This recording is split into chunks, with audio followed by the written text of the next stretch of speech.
আসসালামু আলাইকুম আপু, আমার নাম সাইরা। ওয়ালাইকুম আসসালাম। ঘটনাটি ঘটেছে আমার মায়ের সাথে। আমাদের বাসার বর্ণনাটা আগে দিচ্ছি। ছাদের উপর দুটি রুম তোলা হয়েছে। এক রুমে মা থাকতো এবং অন্য রুমে একটি মহিলা থাকতো। সেই মহিলাটা অনেক বেশি বজ্জাত ছিল।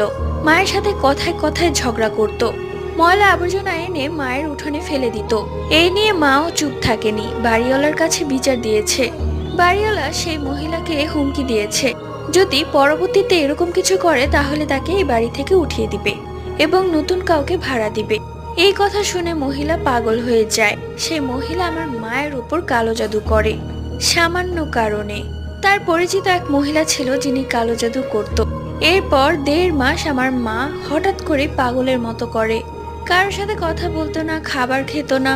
সেই মহিলাকে দেখলে শুধু ভয় পেত। আমরা অনেক ডাক্তার দেখিয়েছি, সবশেষে কবিরাজের থেকে জানতে পারি সেই মহিলা